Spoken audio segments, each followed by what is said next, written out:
एक बार की बात है।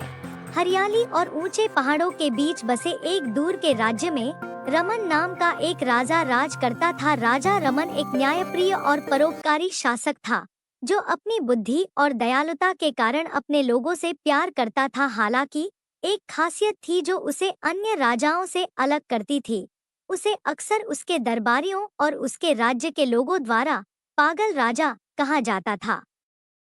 अपनी बुद्धिमत्ता और नेतृत्व कौशल के बावजूद राजा रमन में ऐसे निर्णय लेने की प्रवृत्ति थी जो दूसरों को सनकी या तर्कहीन लगते थे। उन्हें अक्सर महल के बगीचों में पक्षियों और जानवरों से बात करते, गहन चिंतन में खोए हुए घंटों बिताते या ऐसी गतिविधियों में संलग्न होते देखा जाता था जो दूसरों को समझ में नहीं आती थी। उनके अजीबोगरीब व्यवहार के बावजूद राज्य के लोग उनकी करुणा और विनम्रता के लिए उनका सम्मान और प्रशंसा करते थे।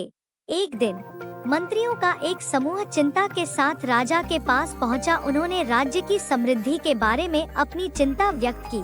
उन्हें डर था कि राजा के सनकी व्यवहार को पड़ोसी राज्यों द्वारा कमजोरी के रूप में देखा जा सकता है। उन्होंने उनसे और अधिक राजसी तरीके से काम करने और शासन करने के लिए अधिक पारंपरिक दृष्टिकोण अपनाने का आग्रह किया। राजा रमन ने उनकी चिंताओं को धैर्यपूर्वक सुना, लेकिन वे अविचलित रहे। उनका दृढ़ विश्वास था कि सच्ची ताकत दिखावे या परंपराओं में नहीं, बल्कि किसी के इरादों की शुद्धता और किसी के कार्यों की ईमानदारी में निहित है। फिर भी अपने मंत्रियों को आश्वस्त करने के लिए उन्होंने उनकी सलाह पर विचार करने का वादा किया। जैसे जैसे दिन बीतते गए, राजा रमन के शासन में राज्य समृद्ध होता गया। पूरे देश में शांति और सद्भाव कायम रहा। फिर भी दरबारियों और रईसों के बीच चिंता की फुसफुसाहट जारी रही, जो राजा के अपरंपरागत तरीकों पर सवाल उठाते रहे।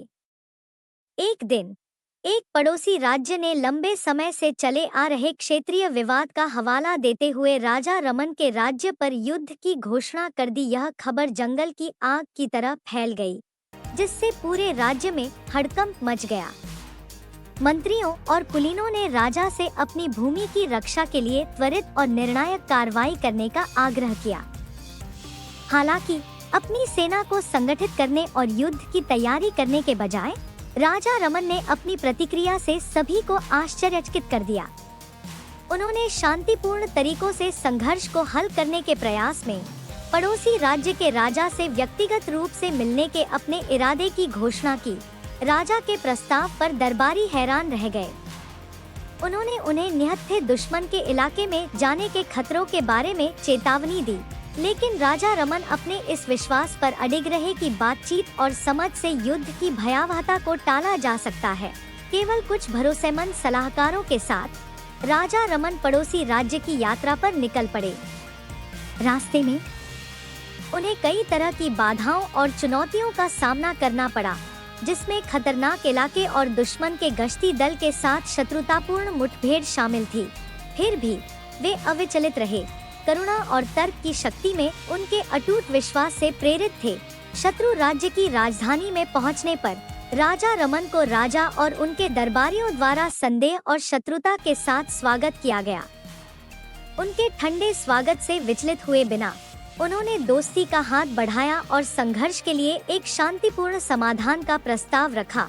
सभी को आश्चर्यचकित करते हुए दुश्मन राजा ने राजा रमन के प्रस्ताव पर सहमति व्यक्त की। युद्ध की निरर्थकता और सुलह की तलाश करने की बुद्धिमत्ता को पहचाना।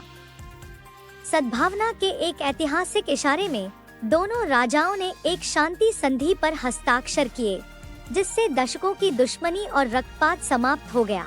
राजा रमन की सफल कूटनीति की खबर दूर दूर तक फैल गई, जिससे उन्हें देश भर के शासकों से प्रशंसा और सम्मान मिला। उनके राज्य के लोगों ने उन्हें एक नायक के रूप में सम्मानित किया। उनके साहस, बुद्धिमत्ता और करुणा की प्रशंसा की। इसके बाद के वर्षों में राजा रमन का राज्य पहले की तरह फला फूला। इसकी सीमाएं सुरक्षित थी और इसके लोग शांति और समृद्धि में जीवन व्यतीत करना, और यद्यपि उन्हें कुछ लोगों द्वारा पागल राजा कहा जाता रहा, राजा रमन की विरासत दया, सहानुभूति और अपरंपरागत सोच की शक्ति के एक चमकदार उदाहरण के रूप में बनी रही। पागल राजा की कहानी का नैतिक यह है कि सच्ची ताकत ताकत या आक्रामकता में नहीं, बल्कि करुणा, ज्ञान और विरोध के बावजूद अपने विश्वासों का